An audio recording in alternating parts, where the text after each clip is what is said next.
Baik. Bismillahirrahmanirrahim. Assalamualaikum warahmatullahi wabarakatuh. Bagaimana kabarnya adik-adik semua? Mudah-mudahan sehat selalu. Oke, hari ini kita sama-sama belajar mengenai pendahuluan metodologi penelitian. Nah, ini sebagai dasar dari materi-materi selanjutnya. Nah, perlu kita pahami dulu apa itu pengetahuan dan ilmu. Jadi, awalnya filsafat. Sebelum jadi filsafat, kita akan tahu dasarnya, yaitu pengetahuan, ilmu, dan akhirnya menjadi utama tadi adalah filsafat. Nah, kenapa kita harus belajar atau memahami tentang pengetahuan dan ilmu? Itu tidak lebih dari manusia diciptakan sebagai makhluk yang sempurna sehingga memiliki proses bertingkat dalam memahami alam. Nah, di sini sebelum kita belajar tentang ilmu gitu ya, di sini kita harus pahami dulu apa yang membedakan antara yakin dengan pengetahuan. Nanti serupa tapi tak sama begitu ya. Nah, yakin ini adalah objek yang disadari sebagai ada dalam tanda kutip gitu ya, tidak perlu harus ada sebagaimana adanya. Sedangkan pengetahuan, objek yang disadari memang harus ada sebagaimana adanya. Jadi yakin itu misalnya seperti ini. Kita ambil darah ya, karena kita TLM gitu ya. Kita ambil darah. Saya yakin saya bisa. Pokoknya saya bisa ambil darah. Pokoknya dengan keteguhan hati. Nah, keteguhan hati. Itu ada keteguhan hatinya. Tetapi wujudnya kan gak harus ada, kan gak mungkin kita bongkar hati kita gitu ya. Keteguhan hati kita, semangatnya kita, bahwa kita yakin bahwa kita bisa ambil darah gitu misalnya. Itu yakin. Nah, pengetahuan, objek yang disadari memang harus ada sebagaimana adanya. Nah, contoh tadi, ambil darah begitu ya. Nah, kenapa sih kita harus mengambil darah? Oh, ternyata tidak semua pemeriksaan laboratorium itu cukup dengan feses, cukup dengan urin, atau cukup dengan dahak. Kita butuh apa? Butuh darah juga. Kan nggak mungkin kalau pemeriksaan misalnya kita merasa kadar glukosa darahnya tinggi nih. Kan nggak mungkin pemeriksaannya lewat feses. Kan harus lewat mana? Darah, begitu. Nih, gimana objek harus ada darahnya, objeknya ada nih, ya kan? Pengetahuannya adalah teknik pengambilan darah. Darahnya ada, objeknya, kemudian tekniknya pun ada. Pengambilan darah apa saja? Ada darah kapiler, ada darah vena, dan pengambilan darah arteri. Objeknya ada nih, dan tekniknya pun ada. Beda dengan tadi, saya bisa ambil darah, saya bisa melakukan teknik flebotomi. Yakin, saya yakin bisa dengan keteguhan hati. Keteguhan hatinya kan ada nih, semangatnya kita menggebu-gebu. Tapi itukah objek aslinya mengukur keteguhan hati itu dari mana? Kan tidak terlihat seperti itu. Selanjutnya, pengetahuan tidak sama dengan keyakinan. Keyakinan dapat keliru tetap pisah sebagai keyakinan. Nah, misalnya tadi, saya yakin saya bisa ini ambil darah. Ternyata begitu pertama kali ambil darah, mungkin pasiennya venanya tidak terlihat gitu. Akhirnya keyakinan kita menjadi melempem. Kita nggak jadikin bisa nggak nih, bisa nggak nih, bisa. Nah, itu akhirnya bisa menjadi keliru, tetapi tetap sah sebagai keyakinan. Ya tetap sah-sah aja, kan saya yakin saya bisa. Perkara itu berhasil atau tidak nanti kayak gitu ya. Berbeda dengan keyakinan, pengetahuan dapat salah atau keliru karena bila suatu pengetahuan ternyata salah atau keliru, tidak dapat dianggap sebagai pengetahuan. Nah, ini paling sering kalau kita belajar dulu zaman-zaman sekolah, itu kan ada teori tertentu, misalkan yang teori fisika, misalkan, atau teori evolusi dari Darwin, kemudian teorinya jadi Lamarck, dikembangkan lagi teorinya siapa lagi begitu ya. Nah, sehingga apa yang dianggap pengetahuan berubah status menjadi keyakinan. Misalnya ya, tadi pengetahuannya, teknik pengambilan darah. Oh, ternyata kalau ambil darah kapiler itu di bagian jari ketiga sama keempat, itu harus diberi alkohol swab dulu setelah baru alkohol swabnya baru ditusuk nih dengan lancet pen, baru nanti keledar pertama terus diusap. Nah, saya yakin saya bisa. Nah, itulah karena kita sudah tahu tekniknya, maka kita akan timbul yakin, oh saya bisa deh itu, melakukan itu. Tapi tadi, pengetahuan tidak sama keyakinan. Memang dua hal yang berbeda, tetapi ketika kita akan sudah menjadi tahu, ini akan menjadi keyakinan, seperti itu. Ilmu. Nah, kalau tadi pengetahuan, kita naik sedikit lagi jadi ilmu. Ilmu tidak hanya sekedar menjawab what, tetapi juga menjawab why and how sesuatu terjadi. Misalnya ya, tadi pengambilan darah. Apa sih itu? Kan teknik pengambilan darah namanya flebotomi ya. Apa sih flebotomi itu? Mengapa kita harus melakukan flebotomi? Oh, ternyata pemeriksaan laboratorium tidak hanya bisa dari urin, tidak hanya cukup dari feses atau dari dahak atau dari misalkan sekret vagina. Oh, ternyata juga butuh darah. Nah, itu mengapa? Bagaimana? Gimana cara kita teknik pengambilan sampel darah gitu. Nah, ilmu, terminologi umum segenap pengetahuan ilmiah dipandang sebagai suatu kebulatan. Kemudian ilmu menunjuk pada masing-masing bidang pengetahuan ilmiah yang mempelajari suatu pokok masalah tertentu. Biologi, geografi, sosiologi, antropologi tentang hubungan manusia, kemudian ilmu ekonomi dan lain sebagainya.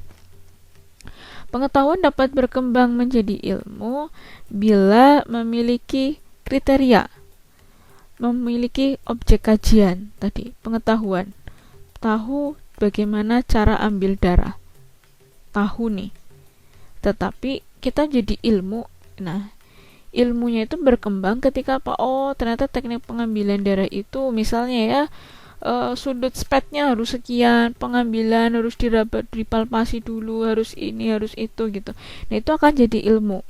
Yang tadinya saya tahu bagaimana caranya, tahu bahwa darah itu sebagai sampel, atau tahu bagaimana darah itu berperan sebagai berperan dalam diagnosa laboratorium gitu. Akhirnya akan berkembang jadi suatu ilmu. Memiliki objek kajian tadi ya, metode pendekatan. Nah, misalnya metode pendekatannya, ambil darah. Ambil darah apa aja? Darah kapiler. Oh, ternyata harus pakai lancet pen. Kemudian blood lancet dan lancet pen gitu ya. Oh, kalau teknik ini dengan spet yang ini. Oh, pengambilan melalui mediana kubiti, oh dengan spet yang 1 cc atau 5 cc begitu. Misal ya. Nah, ini disusun secara sistematis, kemudian bersifat universal, mendapat pengakuan umum.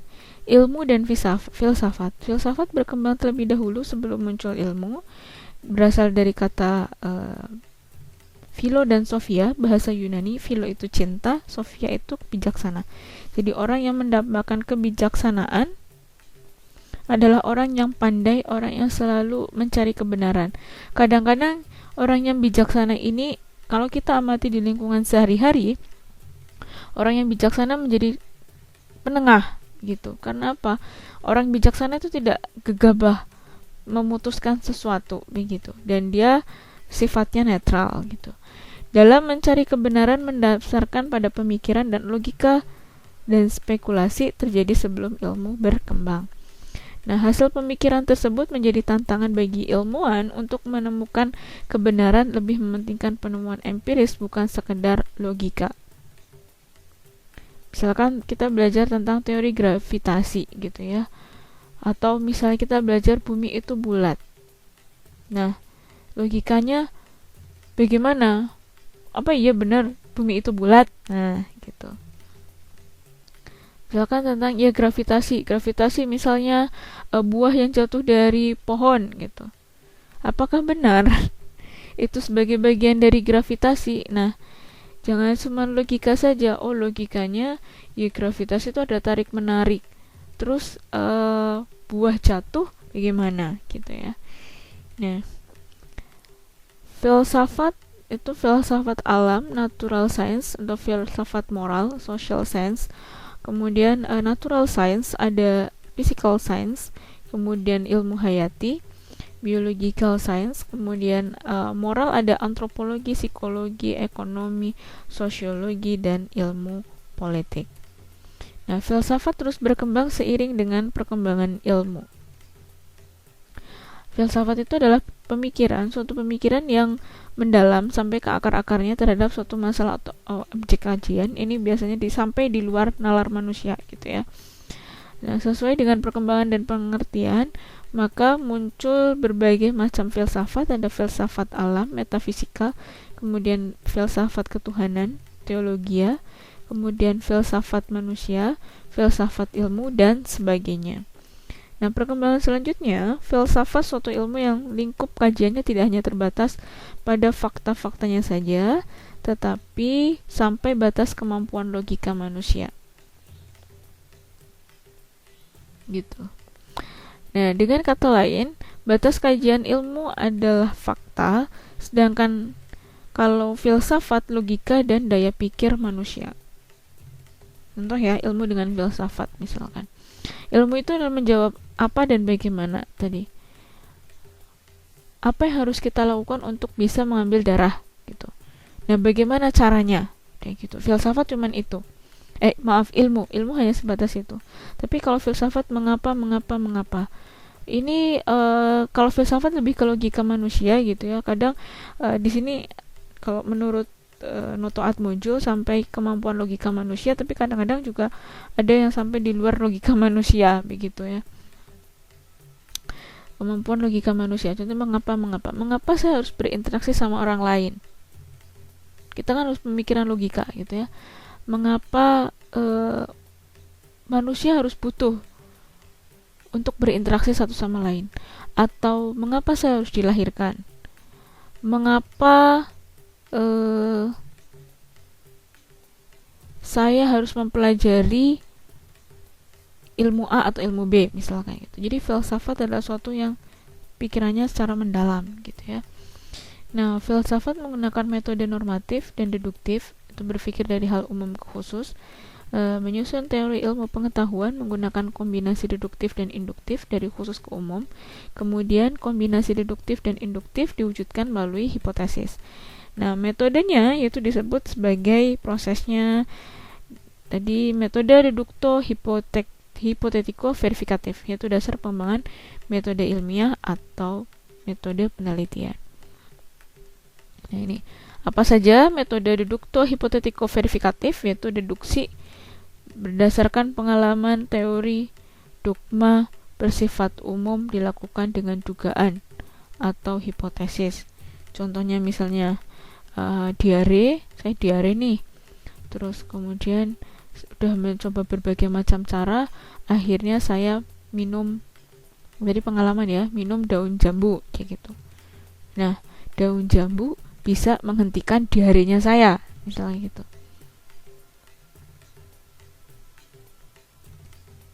Jadi deduksi adalah dari umum ke khusus, diare kemudian dengan daun jambu.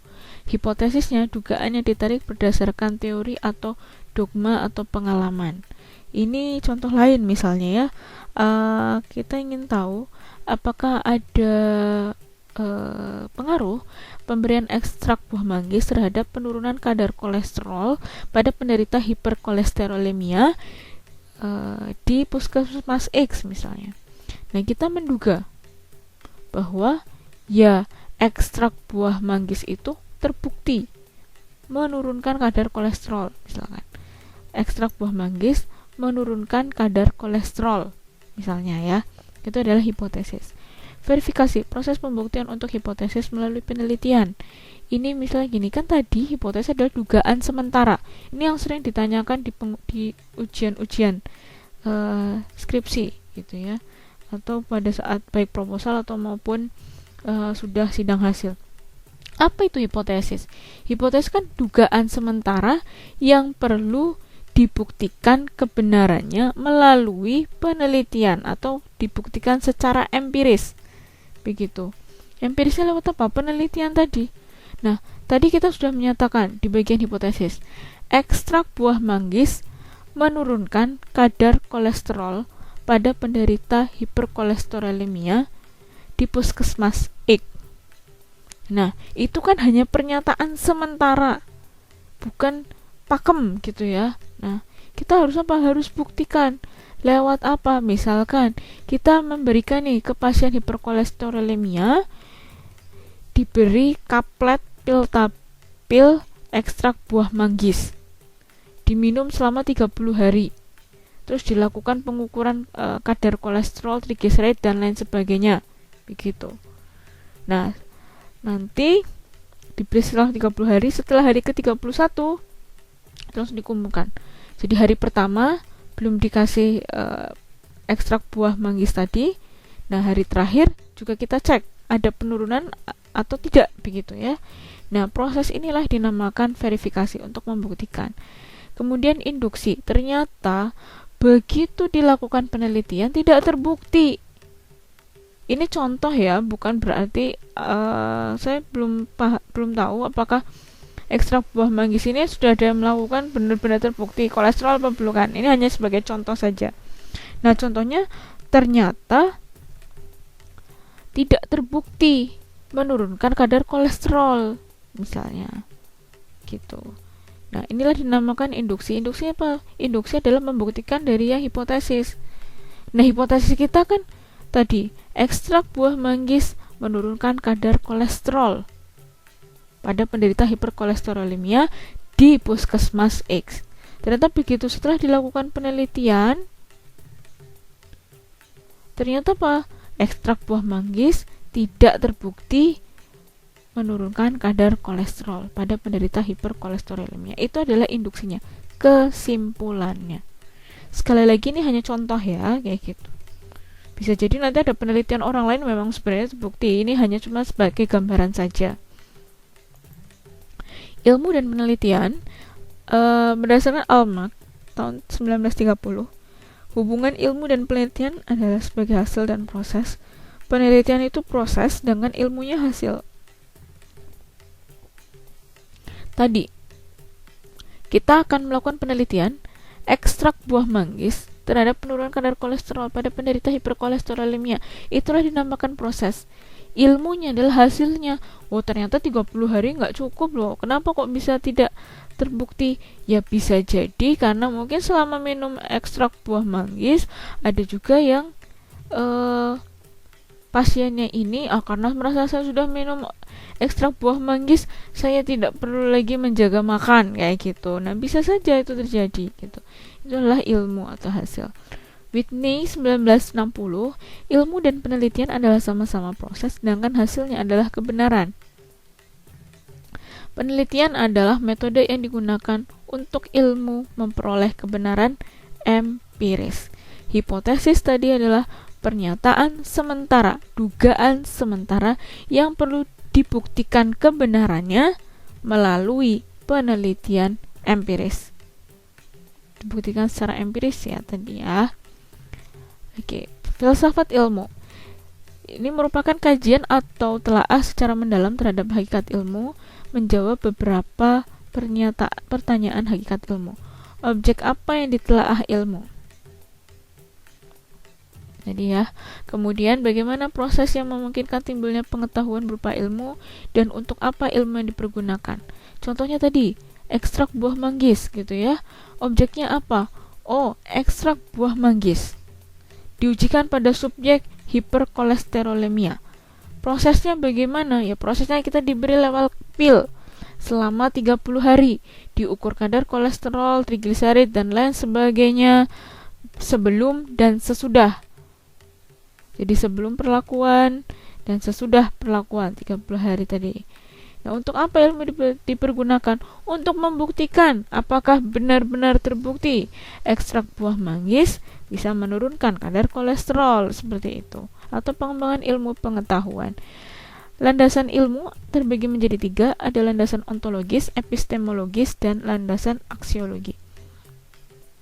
Ontologis tentang objek yang ditelaah ilmu harus memiliki objek telaah yang jelas. Tiap disiplin ilmu memiliki landasan ontologi yang berbeda-beda.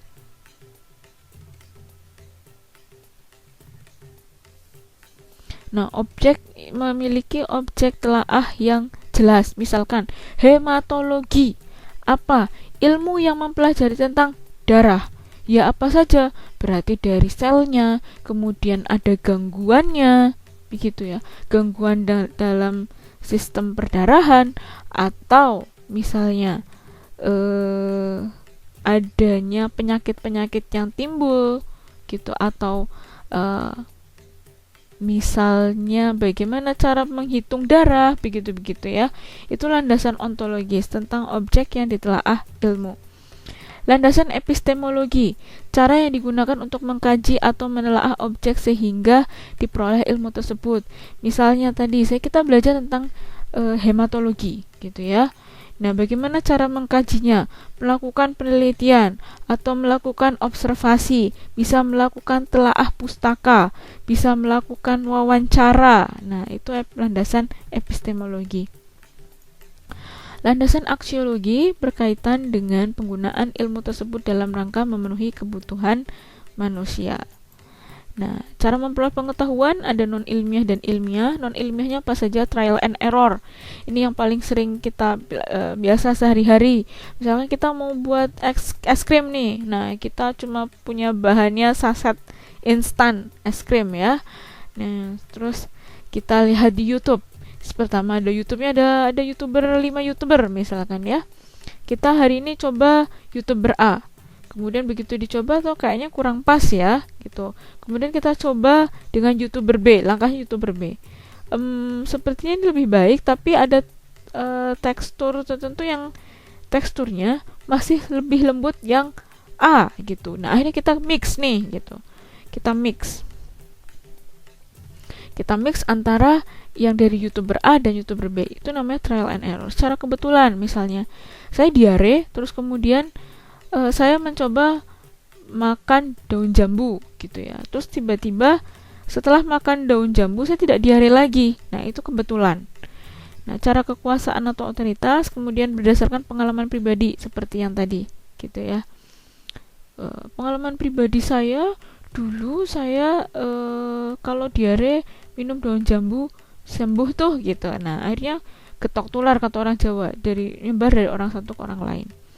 Cara akal sehat, kebenaran wahyu melalui wahyu, ini Nabi dan Rasul. Kemudian kebenaran secara intuitif, kemudian melalui jalan pikiran, induksi dan deduksi.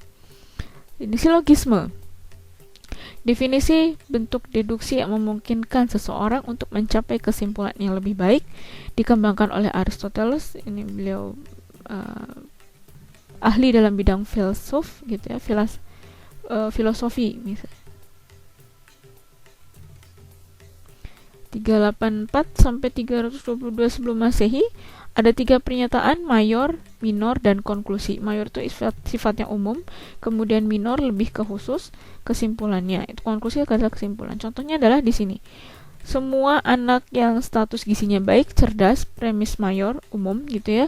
Kemudian khususnya adalah Ruli status gizinya baik. Jadi Ruli anak yang cerdas. Kenapa di sini? Dia di awalnya mayornya menyebutkan status gizi baik itu cerdas. Ruli status gizinya baik, maka langsung saja, oh berarti Ruli anaknya cerdas, begitu. Silogisme, ada silogisme kategoris dan hipotesis. Selanjutnya, silogisme kategoris, proses berpikir dengan melakukan penyelidikan identitas atau kesamaan atau diversitas dua konsep objektif dengan membandingkan ketiga konsep secara berturut-turut. Contohnya, semua penderita malaria mengalami kekurangan darah, premis mayor. Dan Pak Ali menderita malaria, premis minor. Berarti Pak Ali kekurangan darah. Kenapa tadi? Mayornya adalah semua penderita malaria mengalami kekurangan darah. Pak Alinya penderita malaria, jadi tinggal Pak Ali kekurangan darah. Silogisme hipotesis. Silogisme di mana premis mayor merupakan pernyataan hipotesis dan premis minor mengakui atau menolak salah satu atau bagian dari premis mayor tersebut. Terbagi menjadi 3, yaitu silogisme kondisional, disjungtif, dan konjungtif.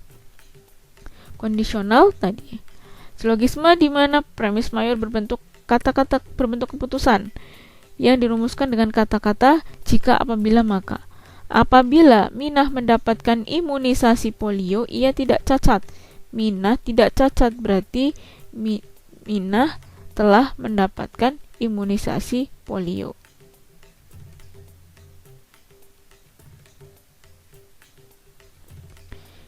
Silogisme pemisahan. Disjungtif tadi ya. Silogisme di mana premis mayornya berbentuk hipotesis yang bersifat memisahkan. Didi atau Dudung yang kekurangan gizi. Didi atau Dudung. Didi berat badannya normal, berarti Dudung yang kekurangan gizi. Itu pemisahan.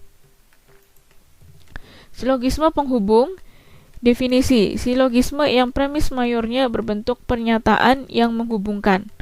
Tidak mungkin ibu hamil yang gizinya baik menderita anemia. Nah, tadi penghubung konjungtiva ya. Ibu Ani hamil, gizinya baik. Jadi ibu Ani tidak menderita anemia. Tadi tidak mungkin ibu hamil yang gizinya baik menderita anemia. Ini mayornya.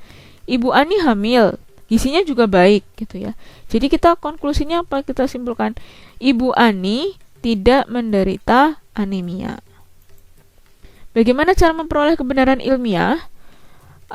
Dikembangkan oleh Francis Bacon 1561 sampai 1626. Mengenalkan metode induktif pengamatan langsung gejala alam atau kemasyarakatan. Dilanjutkan oleh Theobald van Dalen bahwa kesimpulan dilakukan dengan mengadakan observasi langsung dan pencatatan fakta yang berhubungan dengan objek. Jadi kebenaran ilmiah. Jadi, intinya dengan melakukan penelitian seperti itu. Nah, apa saja? Observasi, pencatatan, penetapan ciri, kemudian penarikan kesimpulan dan generalisasi. Nah, metode ilmiah, kriteria, kemudian langkah-langkah akan menjadi metode ilmiah. Metode ilmiah, cara untuk memperoleh kebenaran ilmu, pengetahuan, atau pemecahan suatu masalah. Nah, kriterianya apa? Berdasarkan fakta. Tadi. Contohnya, tadi ya, ekstrak buah manggis kita mau menduga gitu ya. Kita bukan menduga ya, kita mau melakukan penelitian. Ekstrak buah manggis terhadap penurunan kadar kolesterol pada penderita hiperkolesterolemia. Faktanya bagaimana? Penderita hiperkolesterolemia itu ada begitu. Jadi bebas dari prasangka. Bener nggak sih, ada nggak sih hiperkolesterolemia tuh begitu. Nah, kemudian menggunakan prinsip analisis, menggunakan hipotesis, ukuran objektif, dan teknik kuantifikasi. Langkah-langkahnya adalah memilih masalah. Masalahnya tadi gitu ya, pertama hiperkolesterolemia dulu gitu ya. Kita ingin tahu hiperkolesterolemia selama ini diberi obat A, B, C, D, E gitu ya. Tapi apakah ada obat herbal untuk menurunkan kadar kolesterol tadi gitu ya. Nah, itu masalahnya di situ. Apakah ada obat herbal untuk mengatasi masalah hiperkolesterolemia? Nah, data-datanya, mencari data-data yang terkait masalah. Data-datanya apa saja? Ya tinggal dicari. Berapa banyak sih penderita hiperkolesterolemia? Selama ini pengobatannya apa saja? A, B, C, D, E. Terus kemudian, adakah dari penelitian-penelitian sebelumnya itu yang pernah melakukan penelitian dengan ekstrak herbal tadi untuk penurunan kadar kolesterol? Itu data-datanya tuh ada gitu ya. Memformulasikan hipotesis tadi yang sudah kita bahas sebelumnya, bahwa hipotesisnya adalah ekstrak buah manggis menurunkan kadar kolesterol pada penderita hiperkolesterolemia di puskesmas X. Nah, kerangka analisis serta metode menguji hipotesis. Ini ada kerangka teori, kerangka konsep, seperti itu. Kemudian mengumpulkan data. Kalau tadi mencari data dari penelitian, bisa dari penelitian terdahulu atau dari jurnal-jurnal yang lain, gitu. Nah, ini mengumpulkan data adalah data yang dari penelitian kita sendiri, gitu. Kemudian mengolah dan menganalisis data. Jadi data yang sudah dikumpulkan kita olah. Data apa saja? Satu, misalkan karakteristik subjek, kita ingin tahu, oh ternyata penderita hiperkolesterolemia yang kita teliti, berapa banyak yang laki-laki, berapa banyak yang perempuan, berapa kadar tertinggi, berapa kadar terendah, berapa kadar sebelum pemeriksaan, sebelum treatment dengan ekstrak buah manggis, oh berapa setelah, begitu ya.